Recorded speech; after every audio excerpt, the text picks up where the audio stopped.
Principal ce matin est dans le dernier chapitre de la Bible, Apocalypse 22. Et nous allons lire les 5 premiers versets de ce chapitre.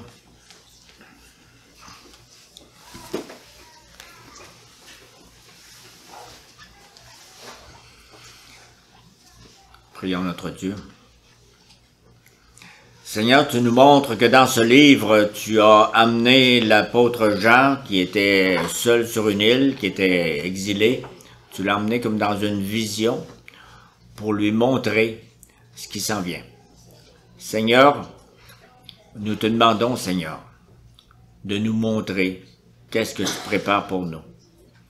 En Jésus, ton Fils bien-aimé. Amen. Apocalypse 22, les versets 1 à 5. Puis il me montra le fleuve d'eau de la vie, limpide comme du cristal, qui sortait du trône de Dieu et de l'agneau. Au milieu de la place de la ville et entre les deux bras du fleuve se trouvait l'arbre de vie qui produit 12 récoltes. Il donne son fruit chaque mois et ses feuilles servent à la guérison des nations. Il n'y aura plus de malédiction. Le trône de Dieu et de l'agneau sera dans la ville. Ses serviteurs lui rendront un culte. Ils verront son visage et son nom sera sur leur front. Il n'y aura plus de nuit et ils n'auront besoin ni de la lumière d'une lampe ni de celle du soleil, parce que le Seigneur Dieu les éclairera. Et ils régneront au siècle des siècles.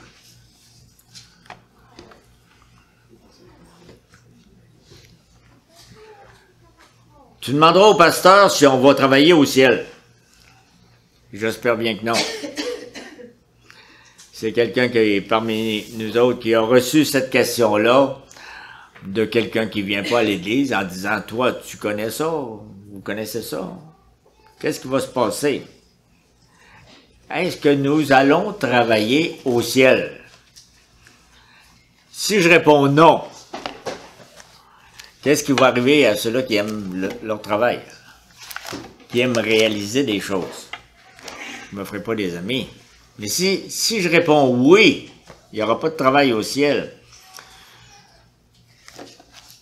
Ceux qui n'aiment pas travailler, si je réponds oui, on va travailler au ciel. Ceux qui n'aiment pas travailler vont être déçus. Hein. Après toutes les belles choses que nous avons vues au cours des derniers dimanches, où on parlait du ciel que nous préparons, on est en marche vers une meilleure patrie. Est-ce que le message de ce matin, ça va être comme une douche froide? La meilleure patrie, c'est comme une salle pour dormir, une salle d'attente. Que nous révèle le Seigneur notre Dieu à ce sujet-là, dans sa parole, dans la Bible? Quand nous nous mettons à l'écoute de la parole de Dieu pour savoir ce que Dieu dit sur ce sujet, moi j'ai commencé par la dernière page, c'est bon de retourner à la première page.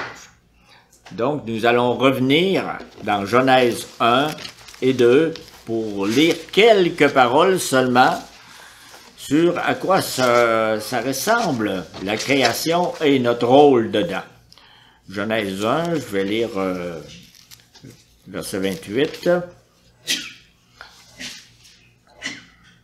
Dieu les bénit, l'homme et la femme, et leur dit, « Reproduisez-vous, devenez nombreux, remplissez la terre et soumettez-la, dominez sur les poissons de la mer, sur les oiseaux du ciel et sur tout animal qui se déplace sur la terre. » Et je continue dans le chapitre 2 au verset 8.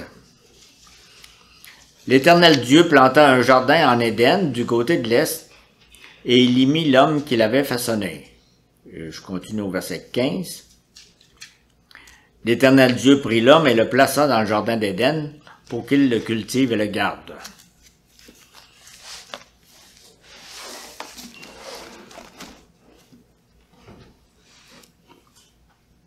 Nous apprenons qu'avant l'entrée du péché dans le monde, le premier homme, Adam, travaillait. Dès le tout début, le travail est une bonne chose que Dieu a voulu dans sa création pour le bien de l'homme et la joie de l'homme. Donc, l'être humain tel que Dieu l'a bâti, l'a créé, il est actif. Il n'est pas passif. Il ne passe pas sa vie à regarder passer les journées de la semaine parce qu'il n'y avait pas de repos le 7e jour, s'il s'est reposé le 1er jour. L'être humain tel que l'a voulu le très bon Créateur, il est actif. Il a reçu la mission même de dominer la terre, de l'assujettir, comme nous venons de le lire dans les 3 passages. Il y a des verbes comme remplissez, soumettez, dominer, cultiver, garder. C'est tout à l'impératif. Vous avez quelque chose à faire. Et pour accomplir ces tâches, l'homme met en œuvre non seulement la force de son corps, mais aussi les ressources de son intelligence. Quand on est placé dans le jardin, vous savez ce que c'est que cultiver un jardin. La capacité de l'homme de dominer la terre, c'est un élément de l'image de Dieu, de l'image dans laquelle Dieu l'a créé. Donc, en travaillant, l'activité de l'homme reflète et imite celle du Dieu créateur, qui avait dit, où on avait dit, Dieu créa l'homme à son image. Il l'a créé avec des bras et une tête qui travaillent. Donc, quand nous nous en servons, nous sommes simplement le miroir de notre Créateur, le miroir de Dieu. Et comme on l'a lu tantôt, Dieu n'est pas installé pour nous regarder faire, Dieu travaille. Souviens-toi de faire du jour du repos un jour saint, qu'on a lu tantôt dans le livre d'Exode. Pendant 6 jours, tu travailleras, tu feras tout ce que tu dois faire. Et en effet, en 6 jours, l'Éternel a fait le ciel, la terre, la mer et tout ce qui s'y trouve, et il s'est reposé le 7e jour. Voilà pourquoi l'Éternel a béni le jour du repos, et il en a fait un jour saint. Donc, un jour qu'on considère comme le sien. C'est mis à part des 6 autres. Lui travaille, nous travaillons aussi. Donc, le travail, c'est pas quelque chose qui a été inventé beaucoup plus tard, ça découle de notre création à l'image de Dieu. Genèse, premier chapitre de Genèse en parle, il présente Dieu lui-même comme un travailleur. Il met en œuvre son plan créateur, jour 1, jour 2, jour 3, étape par étape, et il voit que tout ce qu'il fait est bon. C'est vraiment très agréable. Ça vous est déjà arrivé de dire, ce que j'ai fait aujourd'hui, c'est une recette réussie, c'est un meuble réussi, c'est un cours réussi. Et il connaît la satisfaction du travail parfaitement accompli et il fait de l'homme un travailleur comme lui. Il lui délègue même une partie de son pouvoir sur la terre et lui donne pour mission de la soumettre en exerçant ses dons. Qu'est-ce que ça veut dire soumettre? Il faudrait peut-être prendre la définition du Seigneur, plutôt que de dire prendre les exemples de soumission qui sont vraiment... qui font mal aujourd'hui, qui ressemblent plus au péché. Dieu travaille, l'homme aussi travaille parce qu'il est à l'image de Dieu et il prend part à la domination sur la terre. Et donc, selon le plan divin, les hommes doivent trouver une grande part de leur épanouissement dans leur travail. J'ai quelques petites histoires pour raconter ça. Il y avait un jardinier qui un jour faisait admirer la beauté de son jardin à un visiteur qui était très impressionné.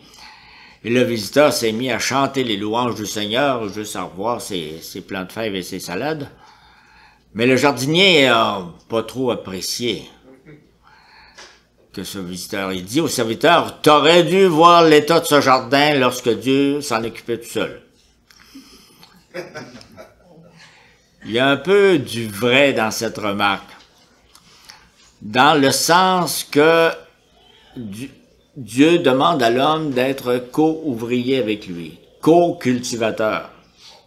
Je vais m'occuper de ma création de tes plantes de la terre, viens donc travailler avec moi. Un autre exemple qui vient un peu du Moyen-Âge et puis qui nous fait rire aujourd'hui, c'est Martin Luther. qui écrivait « Dieu fait même la traite des vaches par notre entremise. » À quoi ça servirait d'avoir des vaches avec un pied gorgé de lait s'il n'y avait personne pour la traire? On n'aurait pas de lait sur les tablettes ni dans nos verres. Donc, est-ce que vous êtes... Dans le climat où j'ai grandi, c'était pas une louange à Dieu que d'aller traire les vaches, là. Mais ça pourrait être. L'homme a donc reçu une destinée extraordinaire. Il est appelé à exercer la domination au nom de Dieu sur toute la création. Donc, on peut l'appeler un gérant, un économe, intendant, sous-ministre de Dieu. Et cette responsabilité-là que l'homme a maintenant, là, ça touche à l'agriculture, ça touche à l'élevage, ça touche à l'industrie, à la technique, à la métallurgie, à la musique, à la science, à la culture, à la créativité. J'entendais les enfants parler tantôt, bon, ça touche au camion qui ramasse les vidanges, ça touche à celui qui fabrique des gâteaux aussi. Dieu veut cela et il nous donne, nous sommes son miroir et ses mains pour le faire. J'ai un autre exemple, mais celui-là, il vient de la Bible. C'est, vous vous rappelez de David, à la fin de sa vie, il voulait construire une belle maison au Seigneur. Et il y a eu un avis un petit peu différent, mais là, quand il voit son fils Salomon, il dit c'est Salomon qui va être sur le trône du roi. Il dit à son fils Salomon, j'avais l'intention de construire une maison pour l'Éternel mon Dieu. Et tu disposes d'un grand nombre d'ouvriers, de tailleurs de pierre et d'hommes habiles pour toutes sortes de travaux. Lève-toi et agis, et que l'Éternel soit avec toi. Donc, tous ces gens-là de l'équipe de Salomon, par leur travail, lorsqu'ils agissent en bons administrateurs des biens de Dieu, par un travail bien fait au service du prochain et du Seigneur, ils sont en train de répondre à l'attente de Dieu. Dieu avait pas dit à David, non, je veux pas de maison. Mais il dit, ça va être un autre qui va faire la maison. Et il a expliqué un peu plus qu'est-ce que ça voulait dire, la maison qui était sa famille. Et l'homme aussi s'épanouit par son travail. Dieu a choisi de faire de l'homme son collaborateur, de l'équiper de dons, de talents, qu'il peut mettre en œuvre pour son labeur. Et l'homme qui en est conscient voit dans son travail une occasion de rendre gloire à Dieu. On vient chanter les louanges du Seigneur le dimanche, mais j'espère que vous la chantez aussi durant la semaine, dans votre travail. Faites tout pour la gloire de Dieu, comme nous lisons dans le feuillet. Il y en a plusieurs de ça ce matin, j'en ai une autre petite histoire. C'est un homme qui arrive un jour à une carrière, et puis dans cette carrière-là, dans le temps, en tout cas, c'était moins des machines et toujours des hommes, une carrière de tailleur de pierre. Et cet homme-là, il se demande qu'est-ce qu'ils font. Ça fait qu'il leur pose des questions. Qu'est-ce que vous faites? Le premier, il lui dit, vous voyez bien ce que je fais? Je casse des pierres. Le deuxième, sans lever les yeux, il dit, moi, je gagne ma vie. Il arrive au troisième, et le troisième, il arrête de travailler. Il pose son marteau par terre, puis il se lève, puis de toute sa grandeur, il dit, « Vous voulez savoir ce que je fais? Je glorifie Dieu. » Il faisait tous les trois la même chose. Il avait les mêmes marteaux, il avait les mêmes coups de marteau probablement sur les mains. Le premier ne voyait pas plus loin que son outil. Le deuxième ne voyait pas plus loin que son salaire. Mais le troisième discernait le but ultime de son service, rendre gloire à Dieu. Peut-être que ça fait les mêmes pierres, mais ça ne fait pas les mêmes journées. L'apôtre Paul reprend un peu ça dans son épître aux Colossiens, puis il dit, « Tout ce que vous faites, faites-le de tout votre cœur, comme pour le Seigneur. Servez le Seigneur. » On pense que c'est être très spirituel que de travailler comme ça. servait le Seigneur. Moi, quand j'étais jeune, on disait, bon, c'est bon pour les religieuses dans le couvent, les prêtres. Les autres, ils servent le Seigneur. Mais nous autres, avec les mains sales, puis avec les enfants qui crient autour, le service à la gloire de Dieu, c'est le mot-clé pour la conception biblique du travail. Ça lui donne sa valeur, ça lui donne son sens. En travaillant, nous servons Dieu, nous servons notre prochain. C'est ça qui donne un sens à toute activité, aussi humble soit-elle. Laver le linge sale, c'est pour la gloire de Dieu. Aucune tâche ne peut être méprisée si elle a une valeur de service, puisque c'est une expression de l'amour de Dieu et l'amour du prochain. Parce que le travail vu dans la perspective chrétienne, c'est une source d'un épanouissement personnel qui se réalise dans le service de Dieu et du prochain. Donc, là, nous venons de voir le travail avant l'arrivée du péché dans la vie humaine. En deuxième lieu, nous allons voir qu'est-ce qui a changé après le péché. Et c'est pas la première fois que vous l'entendez, que vous le lisez, c'est là que ça se gâte. Hein? Nous avons lu tantôt dans Genèse 3, « Le sol est maudit à cause de toi.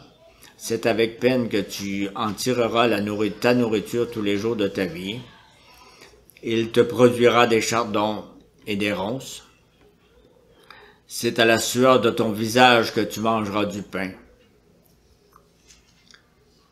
Vous vous rendez compte à quel point l'entrée du péché dans le monde est venue tout gâcher? On change de page de dictionnaire. On arrive avec des mots comme malédiction, peine, chardon, broussailles, sueur. Et je suis certain que vous avez assez de souvenirs ou d'imagination pour continuer la liste. À qui la faute de ce gâchis? À l'homme pécheur, à l'homme rebelle. Depuis l'entrée du péché dans le monde, le travail est devenu un pénible fardeau, une source de beaucoup de souffrance. C'est ce qui fait que plusieurs aujourd'hui voient le travail comme un mal à éviter autant que possible. On s'y soumet par obligation, mais sans joie. On se dit que la vraie vie est pas au travail, est à quelque part ailleurs. Parce que le travail, c'est frustration, insatisfaction. On travaille à contre-cœur, en maugréant, sans espoir. Ce sont les conséquences du péché qui est venu fausser l'ordre de la création. Mais il faut faire attention à une distinction, parce que le travail n'est pas devenu une malédiction en soi. C'est plutôt les conditions dans lesquelles je commence à cultiver mon jardin qui sont pas comme avant. Le travail n'est pas une chose mauvaise, mais c'est devenu une chose très pénible. La terre que l'homme était chargé de cultiver, elle résiste à ses efforts. Vous le savez, vous cultivez un peu, vous entendez parler. La nature qu'il doit assujettir lui est devenue hostile. C'est une bataille. Donc l'activité de l'homme, ça s'accompagne de souffrance, fatigue musculaire, fatigue nerveuse et tout le reste. Donc ce sont ces aspects négatifs du travail, aspects négatifs qui résultent de la chute, qui expliquent en grande partie l'allergie au travail qu'on rencontre fréquemment. Plusieurs ne voient dans leur travail qu'un mauvais moment à passer. Pour eux, la vraie vie, c'est quand on ne travaille pas. Le travail est vécu comme une contrainte, comme une obligation pénible. Si on pouvait, il y en a qui disent, j'ai fait 35 ans, ah, c'est fini. Si on pouvait faire 30 ans, si on pouvait faire 25 ans, donc la plus grande partie de la vie, c'est pas en travaillant. On veut encore la diminuer. Il faut se faire violence à chaque matin pour se rendre à son lieu de travail, surtout le lundi matin. Après 2 jours où on a eu l'impression de vivre un peu plus. Et certains disent, Vraiment, là, l'homme n'est pas fait pour travailler. La preuve, c'est que ça le fatigue. Ou bien, soyons pas égoïstes, laissons un peu de travail aux autres, là. Ou je veux pas travailler, je veux être libre. J'aime pas mon travail, je passe mon temps à l'endurer simplement. C'est que dans la situation présente d'un monde brisé par le péché, la peine qui s'attache au travail peut faire oublier la valeur positive du labeur de l'homme. Sans parler de bien d'autres problèmes qu'on pourrait parler longtemps. Problème du chômage, problème de ceux qui ne peuvent pas travailler parce que invalides, malades. Nous allons passer à une troisième étape. Nous avons vu qu'avant l'entrée du péché dans le monde, le travail c'est une bonne chose.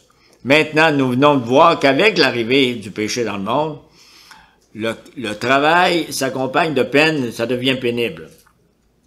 Il n'y a pas de mauvaise chose, mais c'est très pénible. En troisième lieu,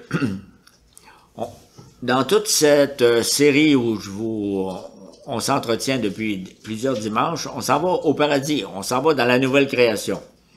Et dans cette nouvelle création-là, nous serons actifs. Nous serons au service du Seigneur. Nous allons travailler, mais sans l'aspect pénible qu'il y a durant notre vie sur la terre, vu que la malédiction du péché sera enlevée. Donc, il faut bien se mettre en tête quelque chose qu'on disait dans les premières fois. Le ciel, c'est pas paresse-ville, c'est pas ennui-ville ou chômage-ville. Le ciel condamne, la Bible condamne très souvent la paresse, vous le savez, hein. La Bible dit, 2 Thessaloniciens 3, « Si quelqu'un ne veut pas travailler, qu'il mange pas non plus. » Ah. On ne va certainement pas passer l'éternité à paresser au ciel. Ça, c'est clair. Nous avons lu tantôt dans Apocalypse 22, verset 3, « Il n'y aura plus de malédiction. » La malédiction de la chute étant enlevée, travailler au pays de l'amour authentique avec un corps incorruptible, sans douleur, en me disant, il n'y a pas de problème. Pour la Bible, le travail est une grande bénédiction et c'est pas une malédiction. Le Seigneur, il ressusciterait pas notre corps s'il n'y avait pas d'ouvrage pour ce nouveau corps dans la nouvelle création. Nos corps glorifiés connaîtront une bienheureuse activité. Autrement, pourquoi? Pourquoi ressusciter avec des nouvelles capacités pour être semblable à Jésus-Christ si on dit à ce corps-là, va-t'en dans le garde-robe pour l'éternité? On a lu tantôt dans le livre d'Ésaïe qui porte sur la nouvelle terre, les nouveaux cieux, qu'il ne décrit pas le monde comme un monde d'oisiveté, mais plutôt comme un monde où le travail des hommes est libéré pour toujours de la vanité et de la peine. Je relis un verset. « Ceux que j'ai choisis jouiront du fruit de leur travail. » Je ne sais pas si ça vous rappelle beaucoup de choses dans l'histoire du peuple. Quand Dieu les fait rentrer dans le pays promis, il dit, contrairement à tout ce que vous avez connu derrière vous, dans les générations avant, maintenant, quand vous allez cultiver, vous allez le manger.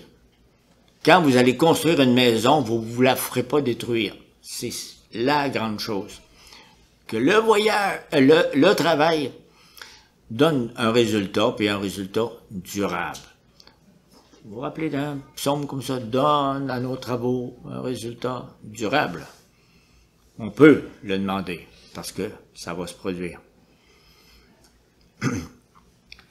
Quelqu'un a dit, « Seigneur, j'ai été actif toute ma vie, l'idée du repos éternel, ça me fait peur. Le je ne sais pas trop quoi, ça veut rien dire pour moi. » C'est souvent ça, hein, c'est une zone d'ombre, un gros point d'interrogation dans le brouillard, le ciel. Je serai terriblement malheureux si tout ce que j'ai à faire, c'est rien faire. Est-ce qu'il n'y a rien à faire au ciel? La réponse à cela, c'est très clairement un gros oui, il y a de quoi faire au ciel.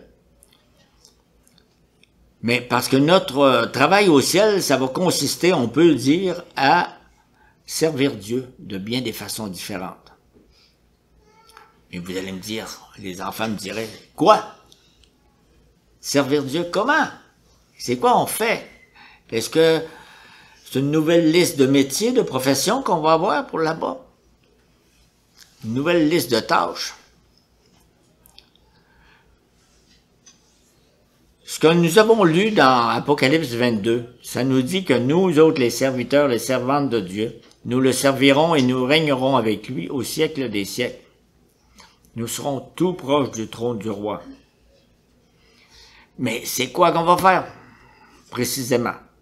Qui peut prétendre pouvoir répondre à cette question-là et avoir une idée juste de ce qui se passe autour du roi des rois? Et c'est pas, on peut pas prendre le modèle d'un des rois sur la terre maintenant en disant, bon, ça va être ça et plus. C'est complètement, c'est le roi des rois, c'est un royaume qui n'est pas de ce monde.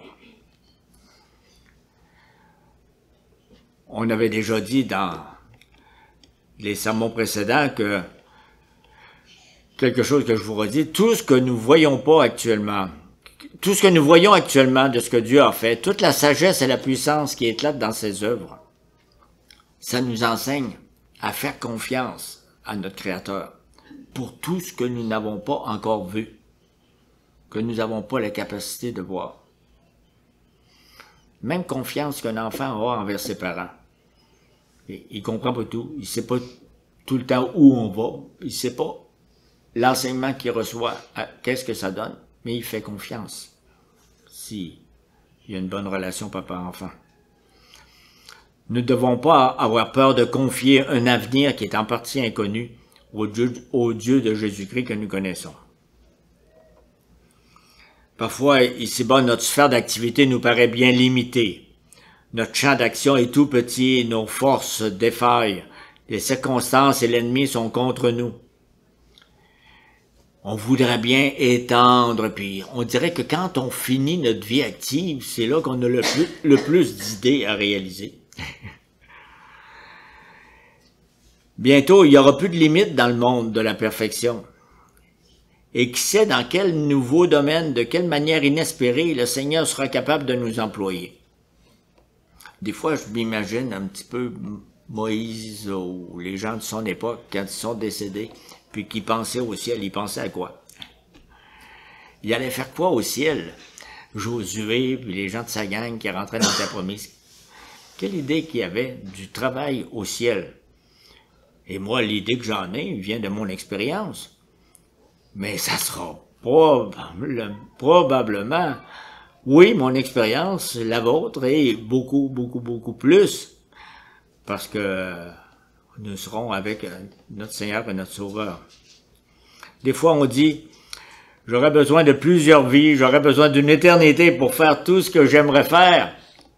Eh bien, nous allons l'avoir, l'éternité. Nous allons l'avoir. Nous ne savons pas tout sur nos occupations dans cette nouvelle création, évidemment. Beaucoup de choses demeurent mystérieuses, c'est vrai.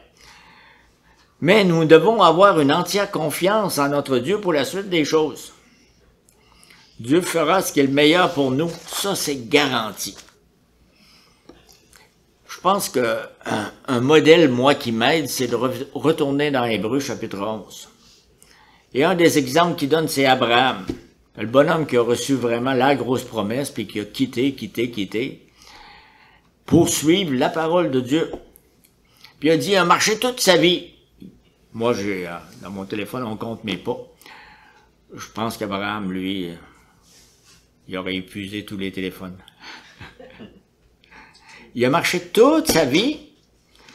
Vers quoi? Il n'est pas mort dans le pays promis. Il n'a pas pu célébrer ça, un gros banquet en disant « Enfin, le Seigneur me donne ». Mais on a dit que lui, il voyait le bout qui était la place où nous autres aussi on s'en va. La ville dans le ciel. Ça m'aide à avancer, s'il vous plaît. Ça, c'est meilleur qu'un GPS. Et ça montre qu'Abraham, lui aussi, il n'en savait pas long. Il savait juste qui est celui qui lui a dit « Va-t'en et je te donnerai. Je bénirai tes enfants, je bénirai les autres autour de toi. » Il connaissait celui qui avait dit ça.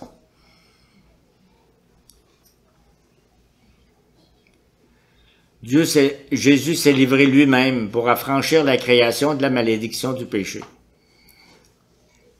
La purification par son sang ne va pas seulement atteindre le cœur et la vie des élus, mais aussi les moindres domaines de l'univers touché par le mal. Jésus n'est pas mort seulement pour votre vie, ma vie, la vie de tous les rachetés. Il est mort pour la création qui avait connu les souffrances du péché. Genèse chapitre 2. Donc, elle aussi, cette création va s'appeler Nouvelle Terre.